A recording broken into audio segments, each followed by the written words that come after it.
हिंदुस्तान आज़ाद होने के बाद रियासत कर्नाटक में जो औक़ाफ़ वक्फ़ बोर्ड शायद तारीख़ में इतने इल्ज़ामात और इलेक्शन में लाखों रुपए का खर्चा मुतवल्लियों के वोट को खरीद कर जो इलेक्शन चला, क़यामत के आसार में सबसे बड़े आसार हैं।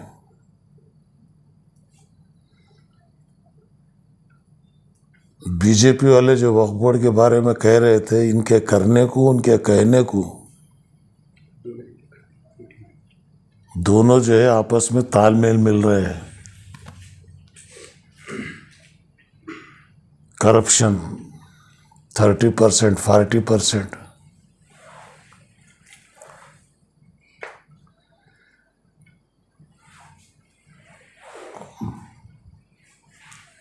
रियासत कर्नाटक की हुकूमत से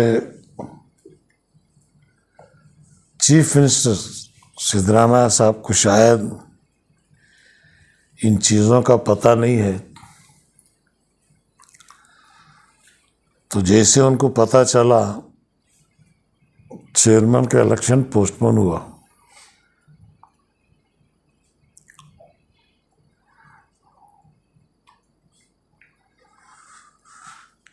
जनाब ज़मीर अहमद साहब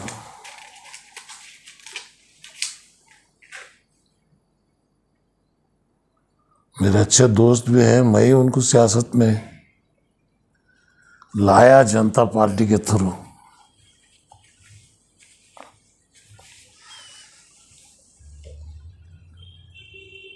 शायद उनको ये पता है या नहीं, मैं तो कह नहीं सकता। उनसे भी मेरी आजिज़ाना गुजारिश यही है कि आप इस कौम का कुछ अच्छा करना चाहते हैं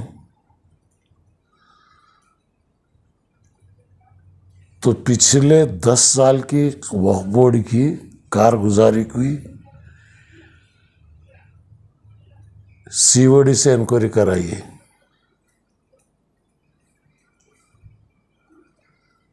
वक्फ बोर्ड के काम, वक्फ बोर्ड का इलेक्शन,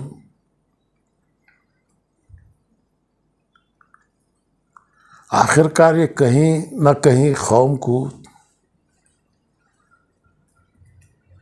जो सबसे बड़ा सवाल है, इसका जवाब मिलना ज़रूरी है।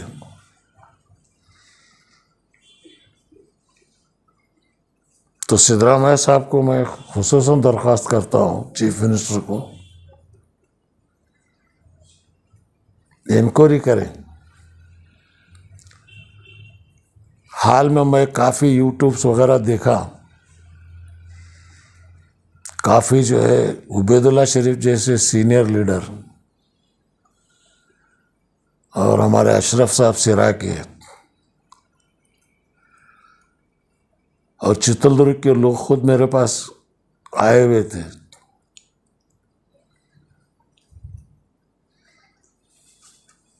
इतने एलिगेशंस, हालांकि मैं सुन के दंग रह गया।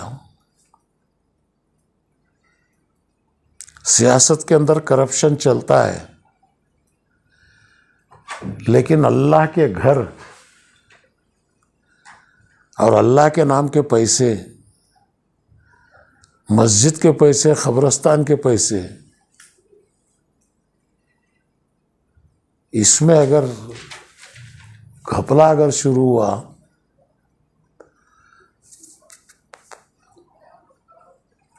तो हम जैसे लोग खामोश बैठ नहीं सकते। मैं पहली बार जब इलेक्शन शुरू हुआ वक्फ बोर्ड का, गुलबर्गा के सज्जादे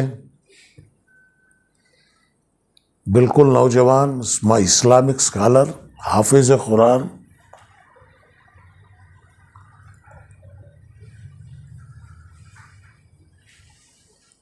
वो जब नॉमिनेशन डाले तो उनके खिलाफ जब कैंडिडेट्स आए तो मैं फौरन कहा नहीं, इनके खिलाफ कैंडिडेट नहीं डालना चाहिए, अनकंटेस्ट करना चाहिए। हुआ नहीं तो मैं खुद मैदान में उतरा। पूरे रियासत घूमने के बाद जो है अल्लाह ताला जो है उनको कामयाब बनाया। अब जहाँ का चेयरमैनशिप का है, जो नॉमिनेशन किए हैं,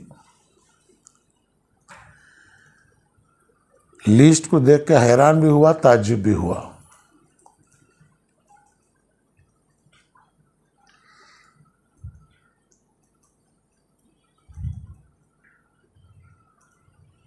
चीफ मिनिस्टर से मेरी गुजारिश है,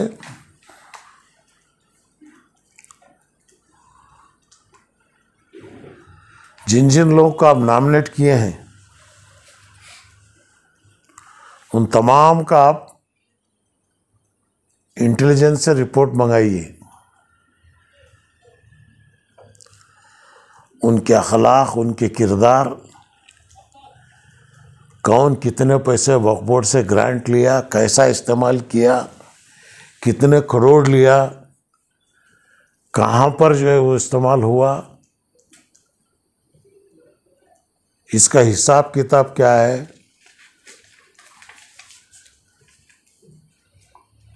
ये सब जांच होनी चाहिए।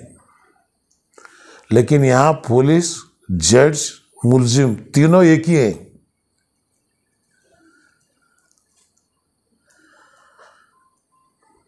तो मैं इस उम्र में खामोश बैठूंगा नहीं। पूरी रियासत के अंदर मुझे उतरना पड़ेगा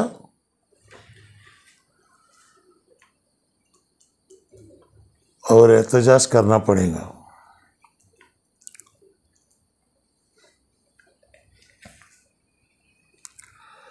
तमाम कौमी इदारों से मेरी अपील है, सब इलेक्शन के टाइम पे फतवे देते हैं,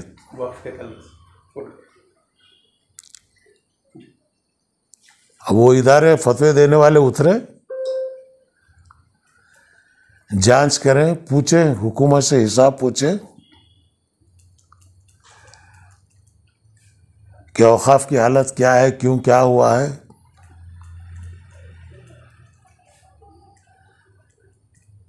उन तमाम को मैं कहता हूं, अल्लाह के सामने आपको जवाब देना पड़ेगा। आप यहां से बच सकते हैं दुनिया से, लेकिन खुदा की अदालत से आप बच नहीं सकते।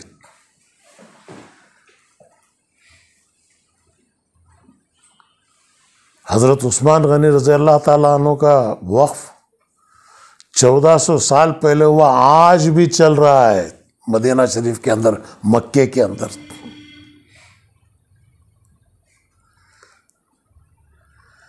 कई सारे हमारे आबा व अज़दाद अल्लाह के नाम पे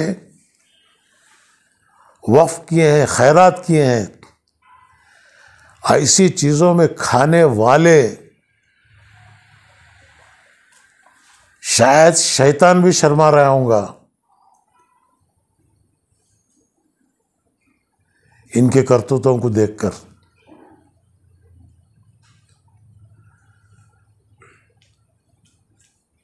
इंशाअल्लाह इन तमाम हज़रात से अनकरीब मैं एक मीटिंग बुलाऊंगा और मिलूंगा, और आगे का राय अमल तय करेंगे हम लोग। एक जो है कोर्ट को यस, अगर हुकूमत इंक्वायरी नहीं करी तो मैं खुद हाई कोर्ट में एप्लीकेशन डालूंगा कि सीबीआई के थ्रू जांच हो वक्फ बोर्ड की पिछले 10 साल की कारकर्दगी की। अनवर मानीपाड़ी का रिपोर्ट, मेरा नाम उसमें शामिल किए थे, मैं खुद केस डाला था, कोई कोर्ट को आया नहीं। मैं आज भी कहता हूं, मुझे मिलाकर सीबीआई इंक्वायरी करो। अगर आप वो नहीं करते तो मैं खुद हाई कोर्ट को जाऊंगा और हाई कोर्ट से दरख्वास्त करूंगा कि मेरा नाम मिलाकर जो है 10 साल से जो हुआ है औकाफ के अंदर उसकी पूरी तरह से जो है इंक्वायरी हो और सच्चाई हकीकत जो है अवाम उन्नास के सामने आए।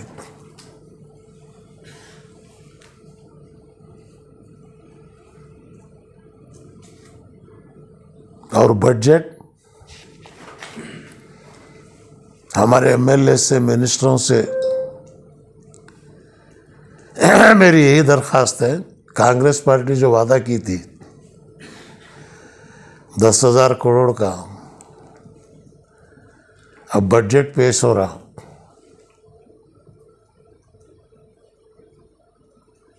₹3.5 लाख करोड़ का बजट है, 20% हमारी आबादी है, दलित को 30,000 करोड़ है, बैकवर्ड को 20,000 करोड़ है, उनको 18% मिल रहा है, 10% मिल रहा है, हमको सिर्फ 3% लो। वो 10,000 करोड़ कैसा खर्चा करना, मैं डिप्टी चेयरमैन प्लानिंग कमीशन होकर एक प्रोग्राम बना के रखा हूँ, अभी वो विधानसभा में है, उसको निकालें, उसके तहत अगर खर्च करें तो 10 साल के अंदर किसी घर में एक अनपढ़ बच्चा नहीं मिलेगा। हर एक बच्चा 12वीं क्लास तक मुफ्त तालीम पाएगा।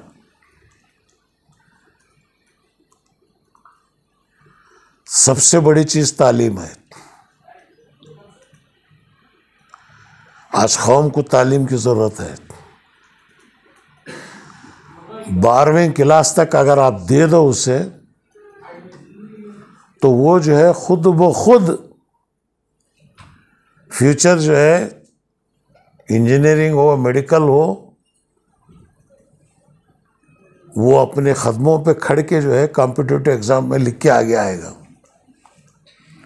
इसी मकसद से अकामती स्कूल जो है 95 में मैंने शुरू किया था,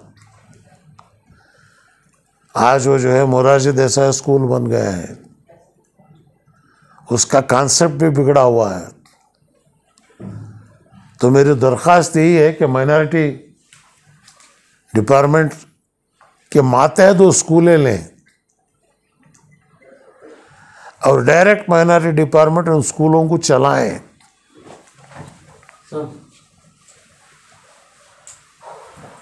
जब जाके कौम को कुछ रिजल्ट मिलता है।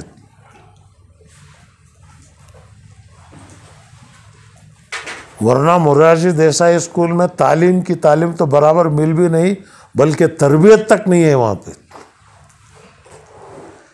अगर आप खुद चलाएंगे तो तालीम भी होगी, तरबियत भी होगी। इस्लाम तालीम के साथ साथ तरबियत की अहमियत देता है। बिना तरबियत के कोई तालीम काम नहीं आएगी।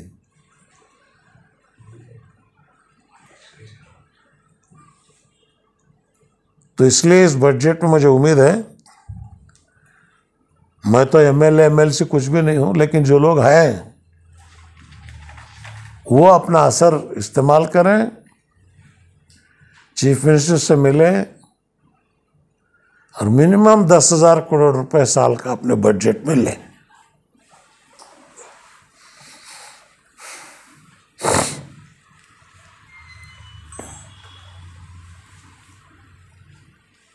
सब जो मौजूदा बजट 3,000 करोड़ का दिया गया है, उसमें से भी अब तक 50-60% यूटिलाइज नहीं हुआ है। तो आप 10,000 करोड़ की मांग करेंगे तो कौन देगा? नहीं 10,000 यूटिलाइज क्यों नहीं हुआ? वजह क्या है मालूम होना है। हम जानना चाहते हैं यूटिलाइज क्यों नहीं हुआ।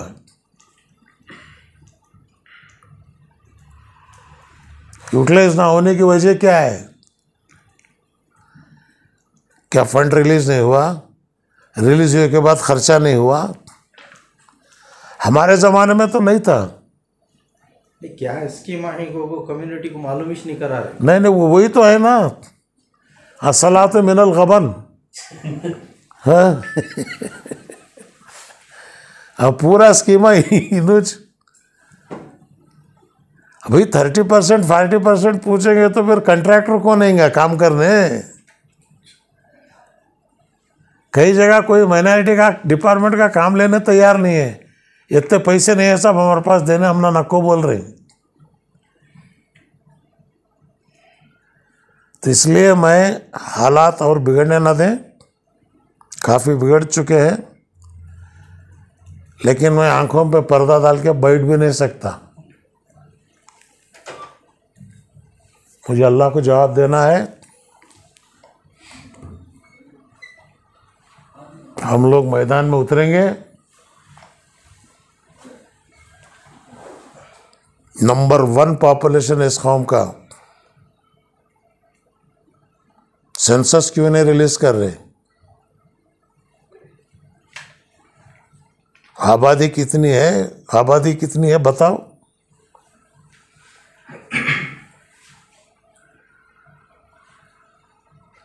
मुझे आज भी यकीन है सिद्धरामैया साहब इस कौम के साथ इंसाफ करेंगे। इसी तवक्को के साथ आपके ज़रिए हुकूमत को और अवाम को मेरे नज़रियात को उनके सामने रखा हूँ। आपको दावत दिए थे क्या सिद्धरामैया साहब को? आपको मिला बोल टाइम कमीशन में भी थे आप? नहीं, उनकी सेहत पूछने के वास्ते गया था। काफ़ी देर तक बातचीत थी। माइनॉरिटीज के बारे में क्या भी बातचीत थी? नहीं, उनकी तबीयत बराबर नहीं थी। बोला क्या बोलने चाहिए भाई, ना मिनिस्टर हैं एमएलए हैं, उन्हें बात करते हैं। खासकर माइनॉरिटीज के मिनिस्टर क्यों खामोश है? मिनिस्टर हो, एमएलए हो, एमएलसी हो, क्यों खामोश है? आप उनसे डायरेक्ट पूछो, मैं क्या बोलूं। थोड़े पॉलिटिकल पार्टीज नाराजगी जताएं कि उनको बुलाए नहीं, जैसे WFI, STPI और उलमा इकराम को नहीं बुलाया, बोलते नाराजगी जताएं। सीएम सबको बुला के बात कर रहा, हम बात नहीं कर रहे। कहाँ पर है? बजट डिस्कशन में अच्छा, माइनॉरिटी तंजीमों को इनको बुला को नहीं, खाली ये SC STs को बड़ी मीटिंग करे, बैकवर्ड क्लास को बड़ी मीटिंग करे। अब माइनॉरिटीज के ऊपर को बोले तो इन 4-5 जने जाकर मिलने का जाती क्या अवकाश क्या हमें तुम्हारी अहमियत ही नहीं है। दलित कॉन्ट्रैक्टर को 2 करोड़ तक हाँ, दलितों को कॉन्ट्रैक्टर थे उनको 1 करोड़ तक देना था, अब 2 करोड़ कर देना। हाँ, तुम्हारी अहमियत ही नहीं है। अगर तुम्हारी अहमियत होना है तो तुम्हें ताकत बनना है। जब तक अपने आप की ताकत नहीं बनाते तब तक तुम्हें कोई पूछ के भी नहीं देखता। खैर, मैं उस काम में शुरू हुआ इंशाअल्लाह दौरा कर्नाटका कर रहा हूँ, फैसला अनकरीब होगा। और ये भी एक मेरी दरख्वास्त है पूरे उलमाए कराम से, मुस्लिम तंजीमों से, कांग्रेस और बीजेपी के बीच में एक तीसरी ताकत की ज़रूरत है क्या? आप अपनी राय दीजिए।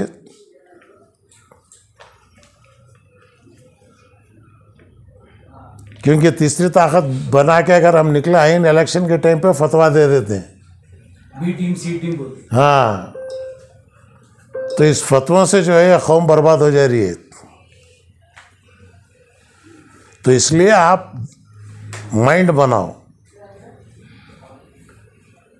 कांग्रेस के साथ जाना है, चलो कांग्रेस के सामने बात रखो। अगर तुमने इज्जत मिल रही वहां पर, अगर तुम्हारी बात मान रहे हैं अल्हम्दुलिल्लाह, अगर नहीं मान रहे तो आगे क्या करना है? इसके लिए आप मीटिंग बनाओ। जमात इस्लामी वाले बोले इलेक्शन के पहले फिरे गऊँ सब, मुतहद्दा माज वाले इलेक्शन के टाइम पर फतवा दिए। अब आओ बाहर, अब बोलो क्या करना है हमको आगे। क्या कांग्रेस के साथ जाना है कौम, या तीसरी ताकत बन के अपने विकार को, अपने वजूद को बचाना है? करना क्या है? इसका सवाल का जवाब इंशाल्लाह मुझे तंजीमें अवाम के सामने देंगी और मुझे बुलाइए, मैं आने के लिए तैयार हूँ।